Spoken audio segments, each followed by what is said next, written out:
Hi everybody, this is Navin Joshua at GreenHonchos, a leading full-stack D2C commerce enabler. Today, I would like to deliver a 10-minute masterclass of the profitability playbook to scale your D2C brand. So what are the two biggest advantages of having your own D2C? One, limitless reach, and the second, accessibility to first-party data. However, there are challenges where low conversions plague e-commerce in terms of overall profitability. If you compare it with, let's say, the offline or the brick and mortar, 10% to even 30% conversions are possible there. However, when it comes to your web store, it's anywhere between 1 to 4% depending on the categories that you actually deal in. So there really are three parts to breaking down profitability if you look at the e-commerce journey or the landscape. One, the input funnel or marketing. The second, the web store itself, which is either your tech or your user experience. And last but not the least, your post-order management or the last mile. So let's take a deep dive into the first segment, marketing or digital or customer acquisition. So what do marketers have as their primary objective? ROAS, return on ad spend, which is commonly used in the e-commerce landscape because the ultimate purchase is a retail product. Can marketers influence net sale value or only gross sale value? Whether it's your Facebook dashboard or your Google dashboard or your Google Analytics, all your key indicators show GMV or gross, but the business teams are looking at NSV or net. So what lies in between there and how can a marketer actually impact it? So let's give you a couple of use cases. What about if a business told a marketing team that let's look at targeting your ads to locations that have lower returns or lower RTO? Location-based profiling is possible. What if a business team told the marketing team that what about customer-based profiling, customers that have a higher propensity to prepaid and lower propensity to returns? Possible? Yes. Difficult? Yes as well. With the overall unpredictable scenario of Facebook and Instagram ads in the last 2 to 3 months, as all marketers would know, much talked about in blogs and on LinkedIn, there have been attribution challenges after the iOS update. There's been unpredictable in the billing issues with the RBI guidelines that have made the key volume-based platform of Facebook and Instagram less predictable. One big issue, diversification of promotional challenges or actually channels. Use more email, use more affiliate, use more retargeting. These are all formats that can actually deliver a higher landed ROI for brands. Let's come to the other part of the marketing funnel, which is closer to the checkout process. One, add to cart, and the other, cart to conversion. What restricts a user who has some intent and has added to cart to move forward? What kinds of re-engagement, what kind of abandoned cart technologies can be used to increase that propensity to purchase? Are there any disqualifiers in terms of the exit intents with shipping charges, COD charges, or anything that could actually make the funnel a little distorted and eventually impact your profitability? So here's the portion where in the first part, marketing can play an important, impactful role in enhancing the journey towards profitability. So let's move forward to the second track here, which is technology. The all-important e-commerce website on which all users need to come in, experience, and transact forward. What are the metrics here that can really impact profitability? One of them could be your bounce rates. The other could be your core web vitals. Let me take a minute to explain them to you. So let's say your new customer acquisition is typically the bulk of your traffic or visitors. In general, a website shouldn't have more than 30% or worst case 40% of bounce rate, which also means that that percentage actually doesn't get the opportunity to further transact or convert into a transaction. It's critical for tech to be an enabler to keep this leakage to as low as possible. So therefore, the server response load time as well as the website application load time.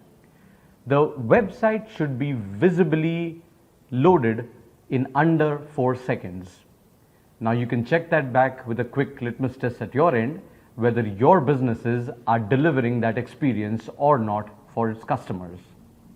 Sometimes it may be worth compromising a bit on the design element to try and keep your homepage below 2 MB to ensure that your bounce rate trade-off is really worth it. So let's get back to core web vitals. So Google's overall page and site evaluation experience is now governed under load time, interactivity, and stability.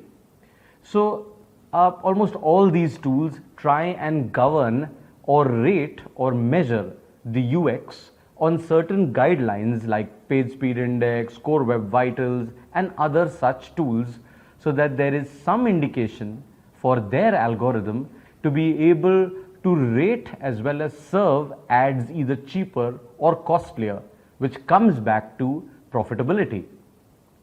Certainly, having a good progressive web app or a PWA and a fully responsive e-commerce site is absolutely critical to the result. So we've covered the first 2 tracks now. One is marketing, one is technology. Last but not the least, post-order management. So which area are we referring to here? So once the customer comes in, navigates through the website, makes a clear intent, proceeds with his purchase, and then gets an order confirmed. What happens next in e-commerce? Let's talk about typically returnable categories which have the highest number of transactions: apparel, footwear, accessories, etc. The gross to net drip is in excess of 30%. That's true for marketplaces as well, apart from your own D2C initiative. However, brands have the opportunity to control that. There is marketing dollars going at the top of the funnel. They can control it. As we discussed, there is the website that can make a difference. That's controllable too. In this case, you have access to data as well as customer insights. How can a business keep this leakage to as low as 20%? Brands are doing it. Clients are doing it. Which are the 3 portions here? Post-order cancellation at source. That cancellation could also be at the customer end. Then there are 2 types of returns. One is return to origin without a customer accepting it, and then there is customer returns. A mix of all of these. So there's a lot of technology come into place, a lot of new age startups that are trying to really play a value addition here and saying, okay, we'll reduce this part by, let's say, X%. So when cancellations at source are high due to certain fraud detection or algorithms being used, the RTO is supposed to be lower.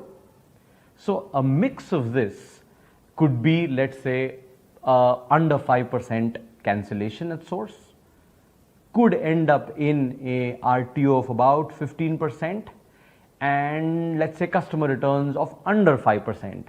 A summation of this should be able to control it within 20 to 25%. So what should brands do to ensure that the tenets are within these metrics? Another very important part of this is the huge variable of the cost of logistics or shipping charges, which is volumetric based.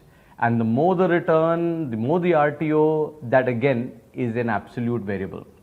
So the 3 or 4 metrics that we would advise is very closely looking at the dispatch SLA, the time it takes from an order to be confirmed till the time a dispatch notification goes out to the customer. Second, the delivery SLA itself, which includes the logistics to the consumer. And third, it's a small one but an extremely critical one, because the D2C site is based on repeat customer experience, and it's the refund SLA. Whether it's an exchange or a refund, how fast you settle that. We talk about the quality of experience because they are huge metrics in ensuring profitability in the long-term value of the consumer. So I've now taken you through all the 3 parts of the customer journey and the business journey that impact profitability, and that's the playbook we want to talk about here. So in conclusion, leading marketplaces have set very high standards of customer experience. We talked about the input funnel, we talked about the tech and massive investments that have been done just to improve that UX and the customer navigation. And we also spoke about how the post-order journey is a true winner when you talk about, let's say, an Amazon or a Myntra. The detailed information that goes out as self-service is a great example of what D2C brands can emulate to really hook the customer on to their own D2C. D2C really has an opportunity to engage and nurture their relationships with their customer, because they can really storytell and build the narrative which really contributes towards loyalty, which so far really has been non-existent, especially in the online context. So that's the real golden goose that D2C brands are looking to go after, with an omni-channel form of communication, an omni-channel strategy of marketing, and really hitting all touch points that consumers can keep coming back and transacting with regular repeat cohorts of purchase. Last but not the least, in conclusion, there is no doubt in retail, whether it's online or offline, that profitability lies in the customer continuously coming back for purchase experiences to the brand and enhancing their customer lifetime value. So I hope this quick masterclass can serve as a good cheat sheet for you to check back if anything's in line, anything's out of line, any course correction required. I'll be happy to be connected via LinkedIn or any other such forums if you need a further deep dive into any of these areas. Thanks. Had a great time adding value to this forum. Thank you.